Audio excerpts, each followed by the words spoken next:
Well, happy Monday, everybody. Welcome to another episode of Teamwork a Better Way. I'm Christian Napier, and I am joined by the man in the royal purple blazer, Spencer Horn. Spencer, how you doing? Great, good to be with you. Glad to have you back after running solo on Friday. Hope I know our listeners will be so glad that you're with us today. Very happy to be back, and sorry for the late minute bow out there, but I ended up getting a meeting scheduled on my calendar that I could not move, and It's life. so I appreciate you, carrying the torch and keeping the flame alive here in the Teamwork family. And speaking of Teamwork family, I have to tell you, Spencer, that our daughter-in-law is now in the hospital. Grandchild number 4 is on the way. So That's so exciting. yeah. I am so excited. What's any bets of when the baby will come? No bets, but we'll see. We'll see what happens. We were over there yesterday afternoon. My wife made some cookies and took them over, and could tell that she wasn't feeling great, and so my wife had a feeling like this baby's going to come sooner rather than later, and certainly it did. So we're super excited for them. That is wonderful, wonderful news. And speaking of wonderful, wonderful news, we've got an amazing guest joining us all the way from Lisbon, Portugal. And I have to say, Portugal is home to one of my all-time favorite foods, the francesinha.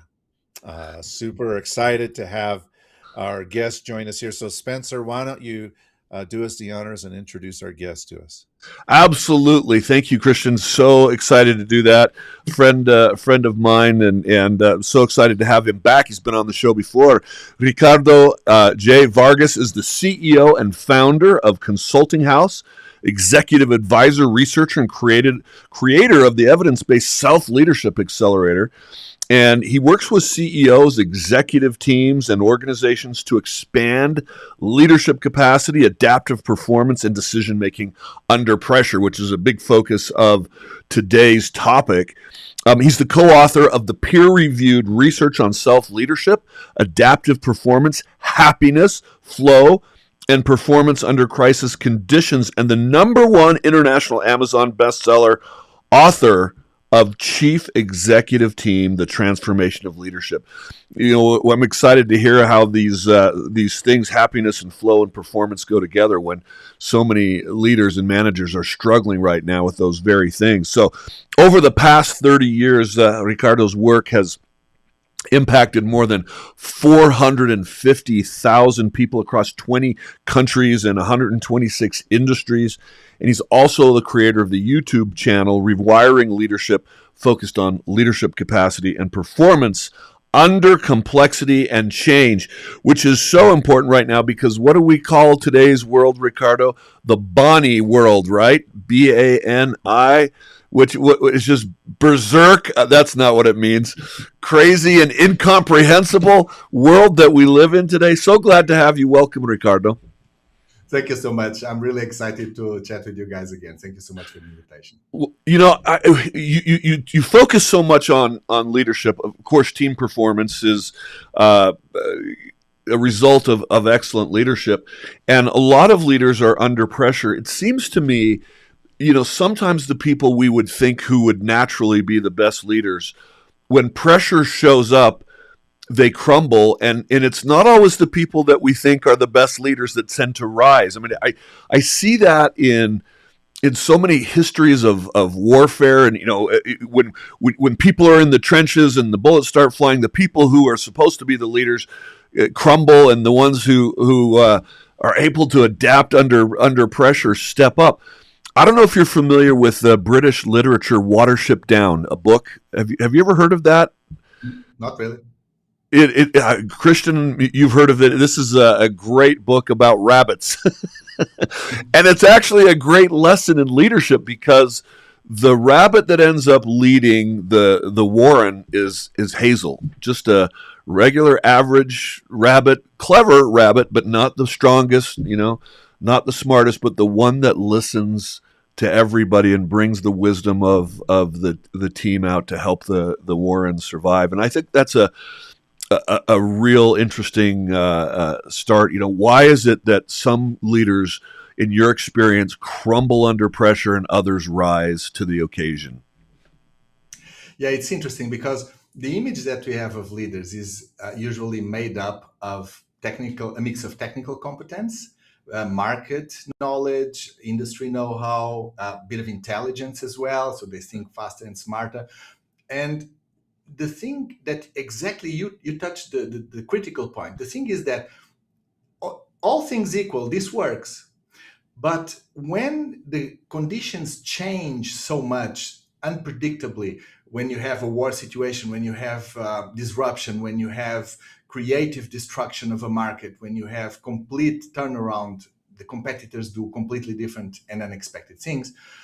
Now, all those things are only useful if you can learn fast out of them. And for that, you need other things. You need to be able to work and organize your behavior to reach goals in unpredictable circumstances. That's the pressure, that's the disruption, that's all of that.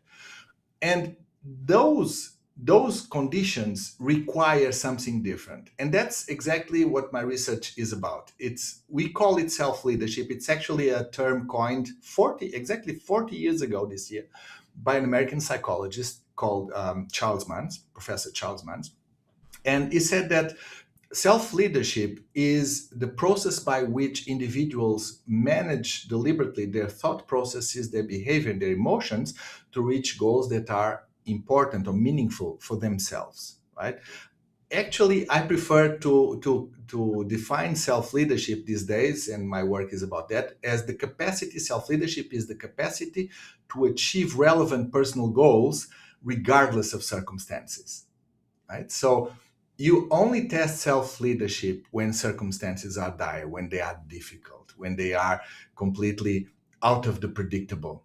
And very often people mistake this with the usual traits of leadership, as you mentioned, right? The good official, the good CEO, the good whatever director, the good person that in any trade knows a lot about, doesn't hold under pressure because whatever they know is not enough anymore. So you need to regulate yourself. You need to be able to regulate your emotions, your thought processes, and your behavior in order to find new ways of achieve the goals under the new circumstances, under the critical conditions. Wow, I think this is really, really interesting because just hearing you talk about this self leadership on the surface, I would probably do what a lot of people do.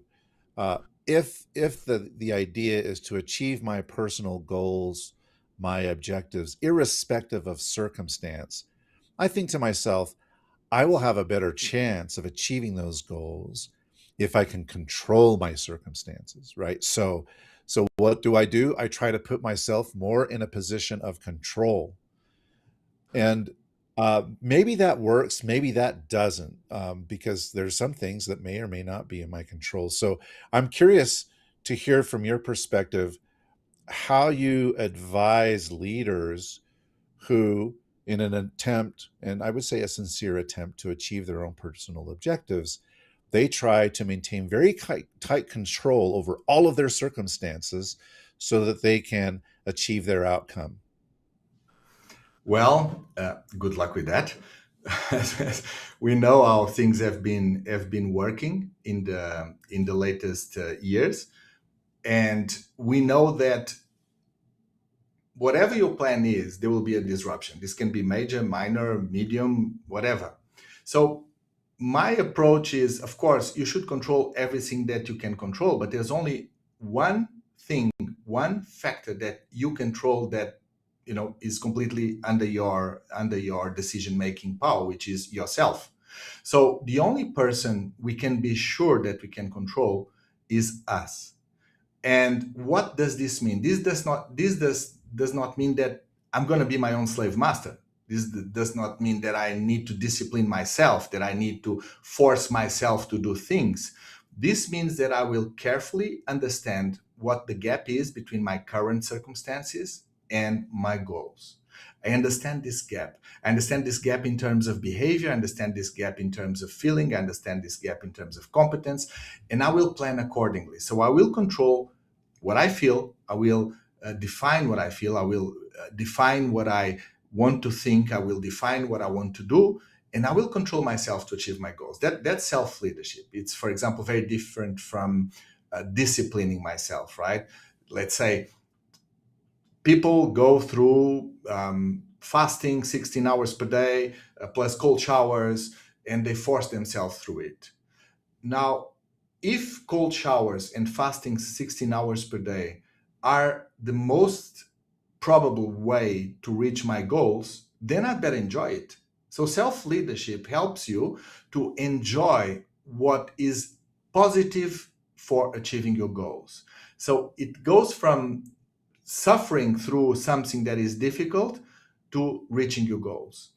Now, it's also very different from motivating yourself to do this, right? Because motivation is a pull that you feel from things that you like to do. And this is what you need to do, regardless if you feel like doing it or not. That's what we are.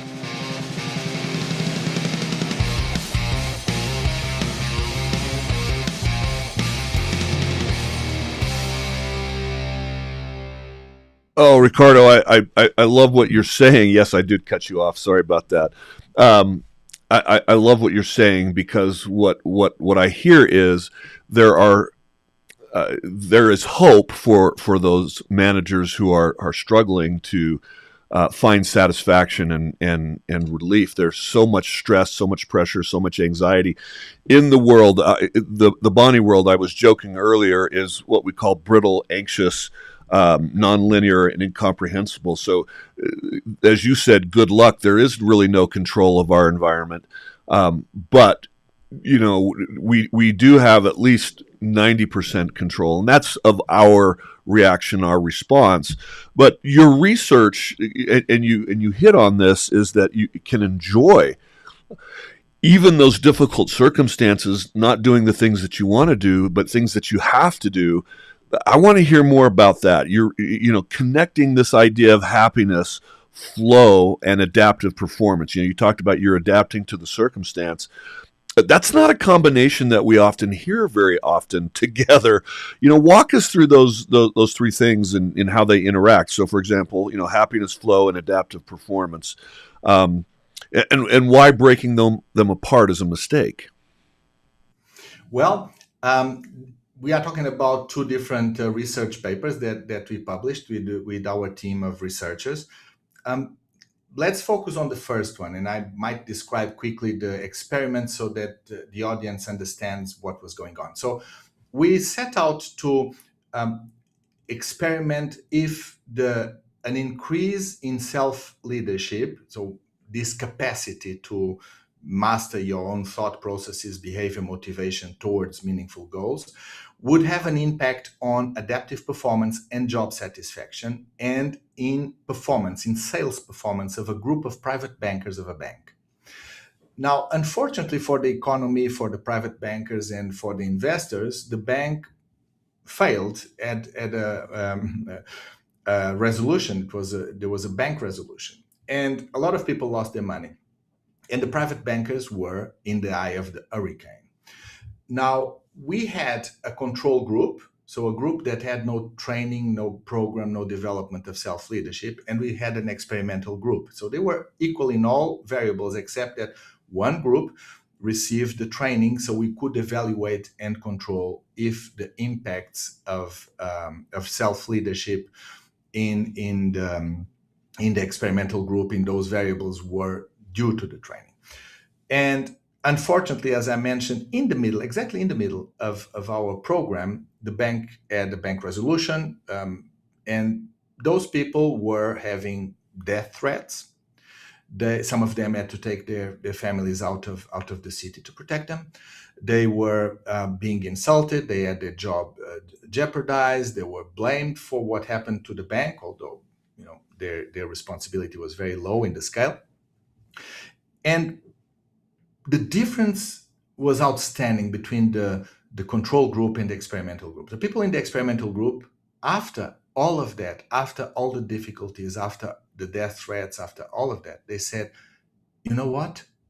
I feel happier now. And they explicitly said, what I learned through this process helped me to be happier despite the circumstances, despite all the difficulties. And we didn't measure happiness there. That's exactly why we set up to measure it in a different group later. We measured adaptive performance, and we measured job satisfaction. So these people that went through these difficulties in their job, all those insults, all those difficulties, they evaluated higher job satisfaction after the fact than before, when everything was good. They were happier with their job. They were more satisfied with their job.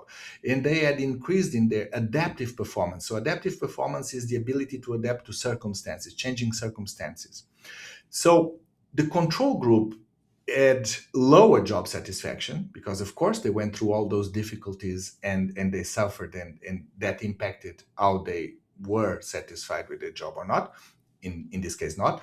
They had the same level of adaptive performance. So all the difficulties, they did not use the difficulties to learn how to adapt, which the experimental group did. So we proved, of course, that our program impacts the development of self-leadership. This is very important because it's one of the few programs in the world that is validated to impact self-leadership, and according to my knowledge, the only one in for-profit organizations that includes all the variables of self-leadership. But we also showed that self-leadership increases adaptive performance and increases job satisfaction even when you go through crisis. And this was surprising for us. So we set out to measure the impact of self-leadership on happiness, just because we were not measuring happiness on that study, but they referred, I'm a happier person, although I've been suffering so much. And they were even surprised. Some of them were saying that, like, realizing after our program, we were having a chat about different impacts, qualitative impacts, and I said, I feel happier now. And this is kind of surprising because I've been through hell over the last 8 months. So we measured in a second group, a group of middle managers, high performers, and high potentials of FMCG company. And we measured the impact of self-leadership on flow and happiness. Flow is what people usually say, being in the zone, right? So our paper is actually called Get into the Zone and Be Happy, which is about using self-leadership to getting into flow and become happier. We expected that an increase in flow, which is the optimal work experience. It is the work experience where I'm completely absorbed in my task. I forget about time, I forget about place. I'm just focused on my task because my task requires that I'm working at the best of my capacities, but not higher than that. So I'm doing my best, and that's working, and I feel great about it. And we expected that an increase in flow would increase happiness. We found that the effect of self-leadership on happiness is not mediated by flow. So self-leadership increases both flow and happiness, and increases also job satisfaction and adaptive performance in crisis. So that's what our research shows. So the connection, as you were mentioning in your question, is the common driver of performance, adaptive performance, job satisfaction, flow, and happiness is this core capacity that we call self-leadership. And this is really surprising because we found that happiness is not something that happens to you. Happiness is something that you strive to achieve. Well, and that's, I want to dig into that, don't you, Christian? Where that, why that works, why that comes from. If I were to guess, now I haven't done the research or I haven't read your research, I think it actually comes back to maybe something that Christian was saying. We can't control the environment, but we can control our actions. And that sense of control could be part of the answer. And then, of course, I mean, most people want to achieve, most people want to excel, and they want to create results. And it's more fun when you're able to see the results or the impact that you're having as an individual or as a leader. I just imagine that this idea of flow. I was just talking to a business leader the other day, and he was talking about the experience of a job that he loved. It was like the day was over, and he looked at his watch, and it was 5 o'clock, and he thought it felt like it was 9 a.m. in the morning still. I mean, that's the idea, that days are going by so quickly. But that comes from a level of engagement, enthusiasm, knowing that you're making a difference, and being able to have that confidence that what you're doing is making a difference. To me, it seems like that would be part of the reason, and I'm just speculating. I mean, I'd love to hear why. Why is that working, and why is that happening? Well, exactly what Christian was saying before and what you were saying now. Those are two pieces of the same puzzle that we are building here, which is flow happens when you structure your job according to your capacities, right? So you are expected to do a lot of things by the company, by your boss, by your CEO, by your shareholders if you are the CEO. The Yeah. point is, who's going to structure that for you, right? So you can organize your tasks according to the level of competence required in a way that fosters your personal development, your professional development, the development of your competencies, by keeping you on your toes. Let's use the image in the sense of I'm striving to work at the best of my capacities most of my time. And that's when you get that expression of, wow, what's the time already? It's like 5 p.m. and I think it's 9 a.m. That's exactly an expression of flow. That's the distortion of time that happens when we are completely focused. And this requires that I'm working at that level. If I go above my capacity, if the job demands are higher than my competence, what happens is I enter into stress. And if I stay there longer, or if this is a big delta of difference between one thing and the other, I get into burnout after some times. If I'm at the other end of the spectrum and I'm working consistently lower than my job, Boredom.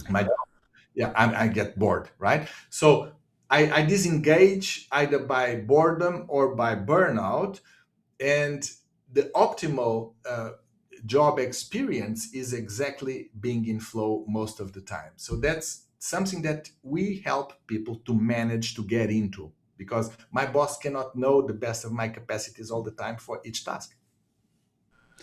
Okay, so I've got another question for you. I think this is a fascinating conversation, I and I have would so many really, too, Christian. We're trying to take turns here. yeah.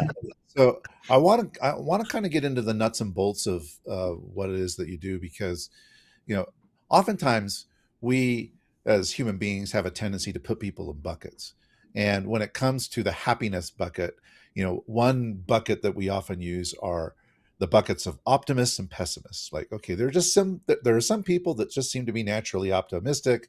They look at the bright side, and we sometimes we imperfectly correlate that with they must be happy people. And then the pessimists, we put them in another bucket and say, well, these are perpetually unhappy people. But it sounds to me like you've created a program that, irrespective of what bucket you may find yourself in or others might categorize you in, that uh, this flow, this happiness could potentially be attainable, not just by the optimists, by the pessimists, right? So I'm curious to hear a little bit more about how the program works, like how it's structured, and irrespective of your quote unquote attitude, coming into this thing, uh, you can come through difficult circumstances and you actually can find a happy place. Yeah, exactly.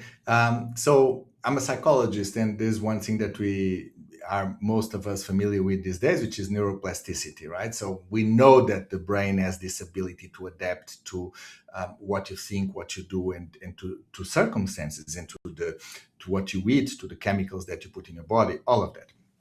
So we know that the brain changes. We know that there's neuroplasticity. We know that we are not fixed. That, of course, I cannot turn into an elephant or a whale, but my brain can do a lot of things that other humans can do, and that I'm currently not able to do.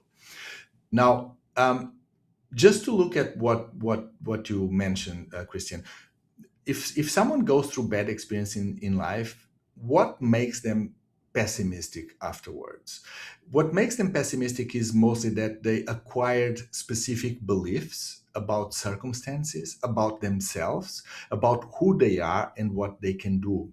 For example, they can get to a situation that we just call learned helplessness, right? We learn that nothing that I can do will make me successful. So we look at those beliefs in the program, right? We look at those beliefs. We look at how people think about themselves and how they think about the circumstances. And we deconstruct that, because the person that will reach the goals that are ambitious for yourself is not you.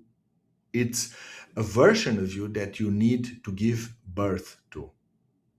You need to develop into the identity that is able to get to where you want to be. Now, this idea of changing your identity, going above what you do today to get there is about your thought processes to change your brain. You need to think differently. You need to think differently about the situations. You need to have different beliefs about yourself. You need to have the ability to structure different behaviors. You need to control your emotions. You need to learn to like things that you don't like. You need to be able to motivate yourself to do things that are useful and beneficial for you, that you don't feel like doing, but you need to learn to enjoy them, because if you are going to discipline yourself into it, it's going to fail. What we do in the program is we revise all these 3 dimensions of self-leadership based on the identity of the person that wants to reach that ambitious goal. So I'm just simplifying, because the program goes over 12 weeks and it's some moments in time where we meet the person, and some distant learning and things that fit together like that. But in general terms, we go through what makes your identity and what makes you believe who you are, so that we can help you to reach the goals by becoming a person that is able to reach them. So, where is, and we have a question from one of our listeners, which I'll put up on the screen in a moment, but where does job crafting fit into this? Are you familiar with that term? Yeah. It seems like that would have to be part of this, right? Where you are, so often, we're hired for a position, but when we're given a little bit of autonomy, we can say, here's where I'm at my best. Here's what I'd love to be doing within the organization. Here's where I can create the most value. Maybe start there, but then we still have to identify that gap. And I can't wait to learn. I mean, I want to hear how we start shifting our thought process. How do we regulate ourselves to like those things that we don't like? How do we how do we say, if I'm not a morning person now that I love mornings, whatever it is, right? Share those with us. And then I think that fits a little bit with this question that we're getting. I'm not sure who this is. Let me see if I can put it on the, it's not. So the question is by Amy. It says, where is this transformation available? What is the role of organizations if it is an individual development? Where do we learn all of this? Well, it's an individual transformation, but our clients are usually organizations. So what happens is that the organization has a group of people that they need to develop, because they are having special projects. They have a task to completely revamp the company or to disrupt the company, or they are high potentials, or they are very high performers, and they want to reward them with personal development. Now, it is possible to combine the goals of the company and the vision of the company and the goals for the jobs with what you need to do. So I'm expected, and that's going exactly in what you were asking, Spencer, which is I'm expected to produce specific results. And I can produce these results in many different ways. And that's the flexibility that you have in agile organizations these days, in more flat organizations where people can craft their job role and they can, move it a bit more to the left, to the right, up or down. So we can help the person to understand those goals and how they meet their own individual development goals. Because that's the point. The goals have to be relevant to yourself. And if I'm having goals that are relevant to myself, and they also contribute to the development of the company and the KPIs of my job role, etc. So we help the people to do that. Then I can apply my energy at my best to reach the goals for the company. Not because I'm getting paid, not because I'm going to get some money at the end of the month or the year. Of course, that's great as well, but that's not what makes people give the extra mile. No. So for people to go this extra mile, they need to get it for themselves. That's why you go the extra mile. It's because of you and because you aligned previously with the company. Now, if this requires, to answer the second part of your question, if this requires that I do stuff that is not really pleasant for me, I have several options. I can, for example, identify in the task what are the negative situations, negative parts, negative bits and pieces of the whole role or parts of the task, and I can decide how to improve those. And sometimes it's about improving the conditions where I do them. Sometimes it's improving how I do them. Sometimes it's changing whom I do them with. Sometimes it's trying to get rid of those by automating. So there's options. Nothing that is given to you is something that you need to take like that. You can transform your job. You can improve it. Sometimes you really have to do it, and there it's a shift in perception and in emotion. So there's some different ways that you can learn how to look at something that you find difficult or maybe challenging and see it as an opportunity.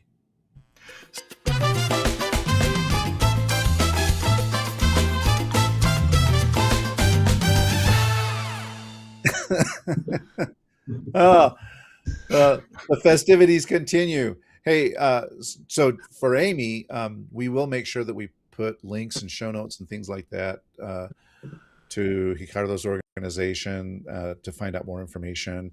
I kind of want to draft off of Amy's question though a little bit to understand about the time scales we're talking about here. Because one person could say, and it's very hard to see that, Spencer. I know. I'm trying to adjust it.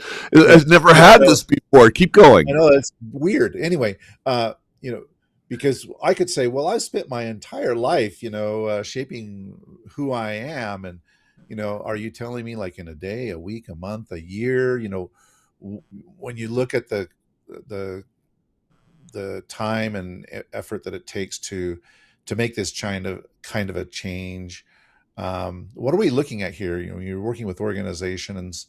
What are you seeing with people? How long does it take for them to adopt this adaptive, self leadership approach? Of course, each individual is their own individual, right? And we all are, some more prone to change, some a bit more resistant, some a bit more inflexible, but we all can change. Some major changes, some smaller changes. I work with the belief that change can be sudden. I have that belief when I'm working with my coaches. I have too. that belief when I'm advising leaders, right? Change can be sudden. Change doesn't need to hurt. Change doesn't need to be difficult, and it can be sudden. So I work with that belief and I look for the leverages that I can have into the person's feelings, thought processes, behavior. Sometimes it just takes a change in perception, because perception is before all of that. If I perceive the situation differently, if I perceive the difficulty as an opportunity, then I can engage with it in a completely different way.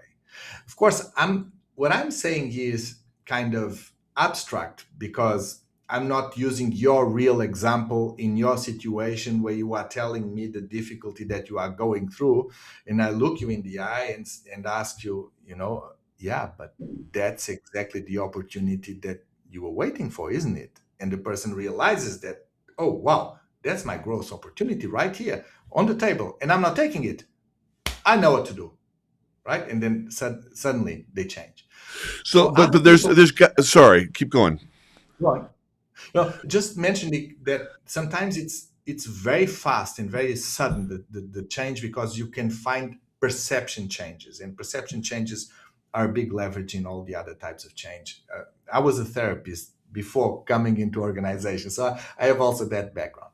Um, for other people, you need to help them to gradually change behavior so that they get different results than the ones they are getting, so that they change beliefs progressively, so that they can change finally their identity, and they, okay, I'm actually a different person now, right? And it's a bigger change process. But what I can tell you is that we measure, because it's an evidence-based methodology that we use. We measure self-leadership. We measure these variables, these psychological variables, and the differences are big and they are significant in a 12-week program. So my concern is, this goes back to Amy's question: what's the organization's responsibility? Because the fear is, Ricardo, you can make a quick shift on that individual, but then they go back to the organization, which may be dysfunctional or fighting against their change. And it seems to me, in my experience, that the system always wins, right? So you could be working on the individual to create that self-leadership, to create that the flow and the adaptability, but then they go back into the environment that crushes flow and is brittle. So yeah, well, exactly. Yeah, sorry, go on. No, and then so that leads us to a second question from a listener that says, you said companies can use this program to reward specific groups of people in the organization, high potentials, but is it a strategic benefit for companies to offer this program? So I'm saying, well, it has to be, because if the individual is not changing, if the individual is changing, but the organization doesn't support that, then you're actually going to create worse outcomes, because now you've got somebody that knows what it's like to shift, and the organization is actively fighting against them. I don't know if I'm making sense to you. They're not going to want to stay there because they will have tasted flow. They will have tasted this excitement and this enthusiasm, and the organization that doesn't get engaged with that is going to lose. Yeah, this is, if I understand the question, is about the strategic relevance for the companies and organizations. Correct. And the point is, there's different needs for leadership development. You have, if your company is going through a market situation that is, you have your challenges, but they are known, they are knowable. You can adapt leadership, top-down leadership methodologies, and nothing against those. We also use them, and they can generate results fast. You can train a cohort of your middle managers in top-down leadership processes, evidence-based, and you get results. Now, if your company is going through challenges, or specific groups inside of your company are going through challenges that are not exactly known at the moment, you don't know the right questions to ask. And first you need to find the questions, and then you need to find the answers. You need to know where to find them, and you need to build a solution. So it's a more unpredictable environment, the bunny world that you were mentioning before. And if the VUCA world was another expression that was used before. If your company is going through that, the level of uncertainty and disruption is higher, then the predictability of behavior that is successful is lower. So you need more internal regulation in your people. So the strategic relevance for the company is not to do one individual at a time. We work with groups, so we were working with the full cohort of all the private bankers of this specific bank, which was the leading bank in Portugal in that business. So if you work with a cohort, if you work with a group of individuals, then you have massive changes in the organization. You can work with high potentials, you can work with R&D teams, you can work with marketing teams, you can work with the executive team. Most of the work that I do is executive teams only. And there you align what these individuals are doing for themselves with what the company requires from those job roles, and you gain a level of language and methodologies that then spread to the rest of the organization. What we found is that self-leaders tend to become what actually Charles Mans proposed in 1986. This can be some form of super leadership that when people learn this, they can also teach other people to be leaders. And that's what we find out. They teach other people to be self-leaders so that the whole team, the whole organization becomes more resilient, more performant, and more creative, more innovative. All those things have been measured by other authors, not our research. So just kind of expanding on that a little bit here, Ricardo, I'm wondering if you can, without revealing, any confidentialities or, specific clients, can you give us examples organizationally of impact, because kind of hidden behind Nicole's question is what's the ROI? Like, okay, I agree to spend money out of my budget to help develop self-leaders in my organization. What is the impact on the bottom line? Like, how does that really drive the performance of the organization as a whole? And so I'm curious if you have any kind of examples that you can share of where the executives in an organization went through this personal transformation, executive leadership, and had an impact on the organization as a whole. Well, I go back exactly to that first paper published. We were measuring sales performance. We did not publish sales performance on the paper because the measurement method of the private bankers' sales performance was interrupted with the bank resolution. So we only measured the rest of the variables. But that was exactly what we were set to measure with this study. The impact of self-leadership on performance. The impact of self-leadership on performance in our study was on the experimental group until the disruption of the bank bailout was almost 10 times higher on average in the experimental group. Of course, me saying this is worth nothing because it's only qualitative data, because I could not publish it as it was disrupted, the measurement method in the middle. But we have research from other authors that proves that an increase in self-leadership has an impact on innovation, measured with KPIs of innovative ideas, product, services, has an impact on creativity, has an impact on sales performance, has an impact on academic performance, has an impact on task performance. So people performing tasks, the same tasks, faster, better, higher quality. As an impact on, of course, job satisfaction, engagement. All of those things then can be measured to ROI. There's not many studies on ROI on these areas. That's why I was exactly proposing to do one, because we had done a different study with ROI on another leadership methodology that we use.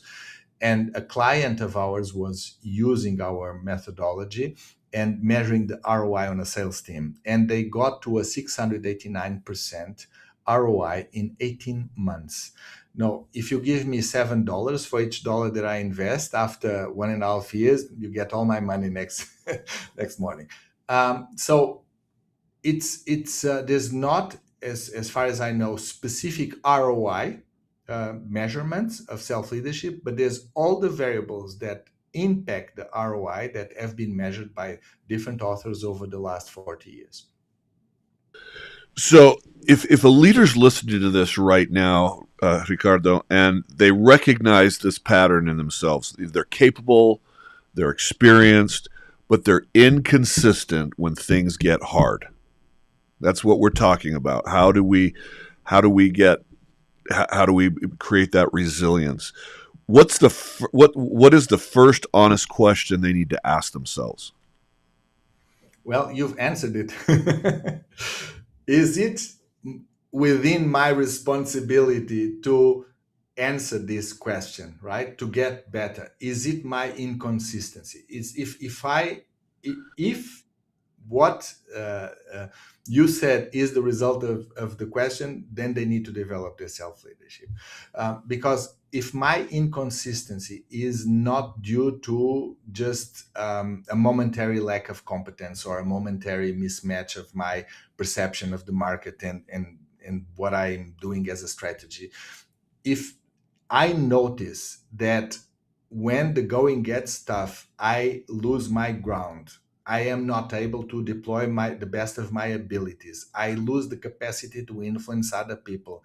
I lose the center of myself. Then I need to be able to control my emotions better. I need to be able to manage my thought processes better. I need to be able to manage my behavior so that I can become a better leader. Self-leadership is about radical personal accountability.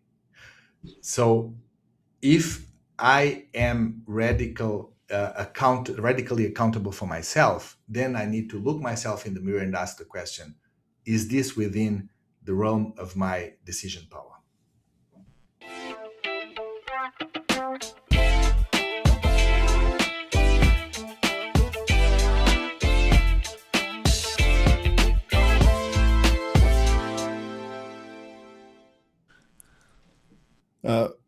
Throughout our conversation today, which I found completely fascinating, by the way, Carlo, I think this is an amazing conversation. I hear the word adaptive used a lot. We're seeing in today's world, and maybe it's just a recency bias type of thing, but change is happening really, really fast. I work in the world of AI. I've seen technologies change, but the rate of change that we're seeing today is pretty astonishing, not just in the technology itself, but also in the ecosystems in which these technologies operate. The business models are continually changing and adapting. Use People cases. are making enormous investments into this kind of technology. And so, maybe 15 or 20 years ago, saying we need to be adaptive was one thing. Saying it today, it is front and center. It is really top of mind because things are evolving so rapidly. And so I'm curious, as you have been doing this work over time, okay, well, maybe adaptive today, is it the same as it was 15 or 20 years ago? Or are things really changing at a faster pace and people are finding it more challenging to keep up with all of the rapid changes? Yes, that's a question. We could spend the rest of the day here, right? As you know, because you work in this space.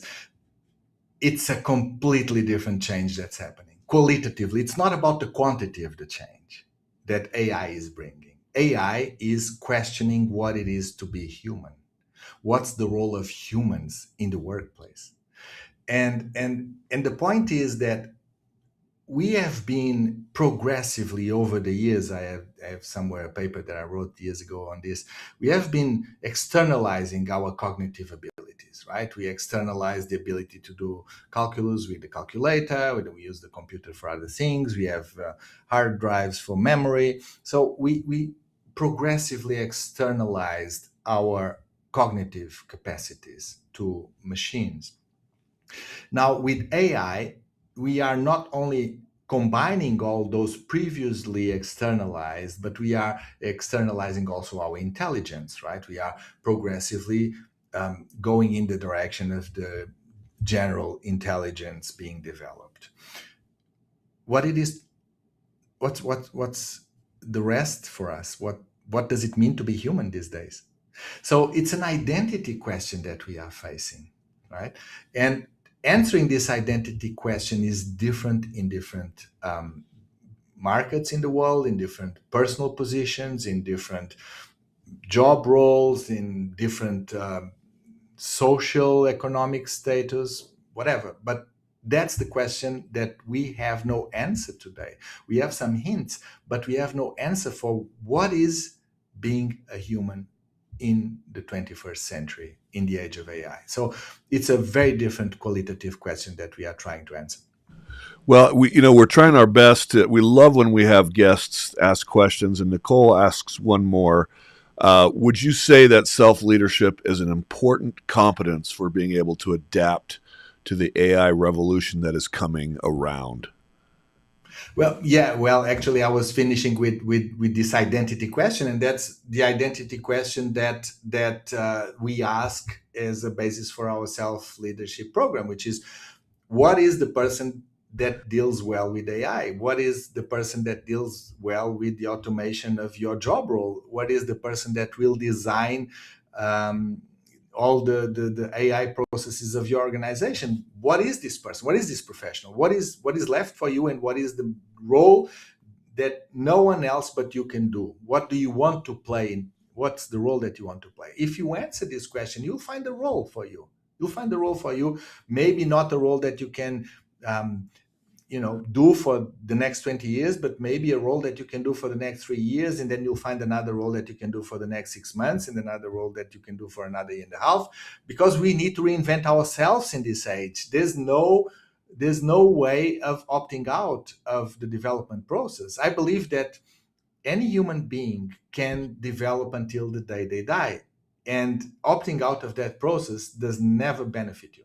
Yeah, that's the neuroplasticity that you're talking about. But if performance under pressure is a skill, why aren't we teaching it?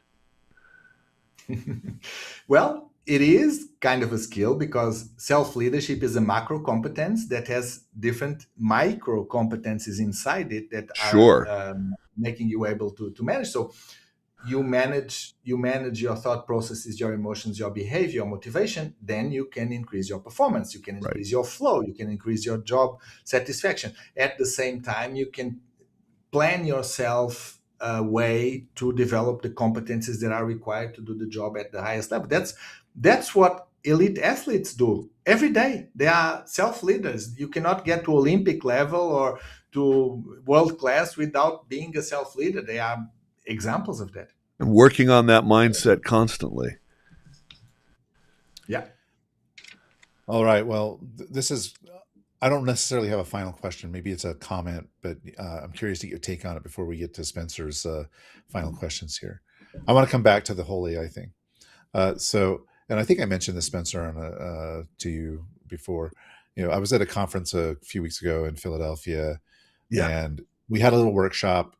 And in that workshop, one person in this, we split up into groups, and one person in this group, like 7 or 8 of us sitting there, the question was, it's 2036. What does your day look like? And that's a great question. And so people started talking about, I've got these dashboards, shows me all the stuff. A person asked the question to Claude, and Claude asked the question, well, you come in at 8 o'clock in the morning, what are you doing? And my take on that was, and I'm kind of putting this back on the job crafting, creating your job how you would want it to be. If I created the job that I want it to be and how AI would help me, it would be AI is taking care of all the things so that at 8 o'clock in the morning, when I come in, my focus the entire day is on building and strengthening human connection. Relationships. Right. Yes. It's all about building the relationships. And so, I am curious to hear from your standpoint, how creating this or fostering or developing this skill of self-leadership, how it impacts the relationships that we have with other people. Do we find ourselves in a better situation where we can build more meaningful relationships, irrespective of the chaos that's going on around us, with AI and, figuring out identities and all that kind of stuff? I'm just wondering if you can give us a little bit of a take on that. Oh, Ricardo, you can never lose with more self-awareness, right? Yeah, well, both self-awareness, self-critique, but also there's one thing in what Christian was mentioning, which is, if you have a group of people, a team of people, a company of people that are self-leaders, they will be more focused on solutions and not on problems. They will be accountable for getting to the best situation for themselves and for others. They will cooperate more inside the company so that they compete outside. And sometimes you have too much competition inside of the company and not enough outside. So self-leadership, a self-leader in a relationship is someone that looks at the common goals and the personal goals and genuinely negotiates between them to get the best option. You don't need to overpower other people. You don't need to stand above them. You just need to be yourself. You are your own adversary. No one else is preventing your development but you. So if you get this mindset, you have a team, a group of people that are exactly an unbeatable team, because they have radical personal accountability. They are constantly developing. They focus on solutions and not on problems. They will cooperate more inside the team and compete outside. And they will be focused on creating an environment that is healthy for them. It's an unbeatable team.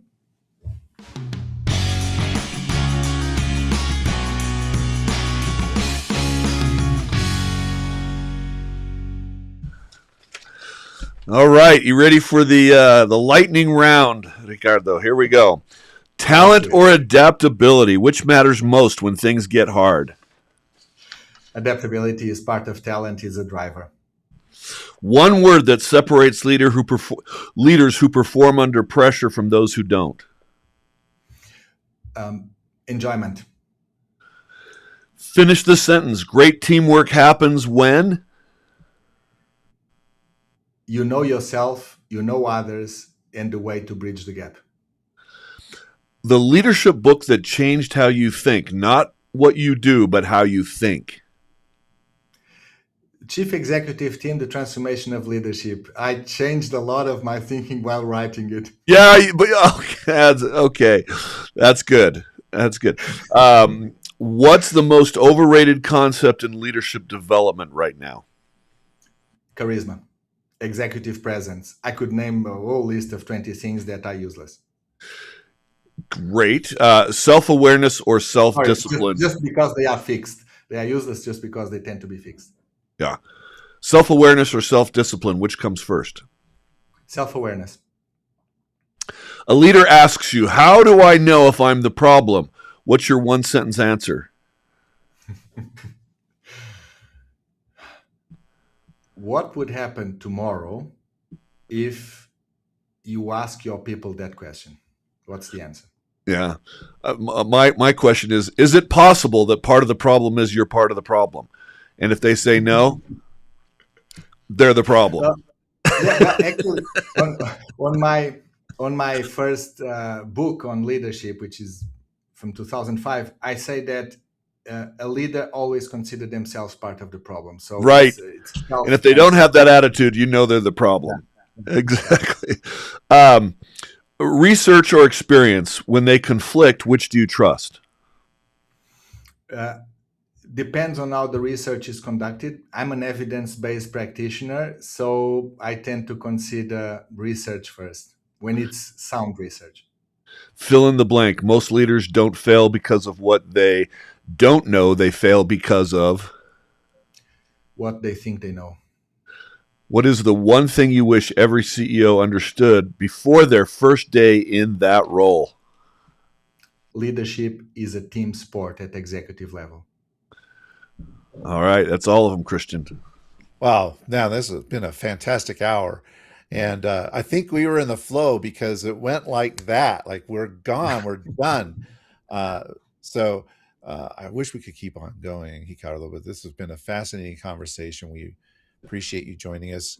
I mentioned a little bit earlier, we'll make sure we put all the things in the show notes, the relevant links and so on and so forth. But if people want to contact you, they want to understand more about how they can help, how you can help them in their organizations, what's the best way for them to connect with you?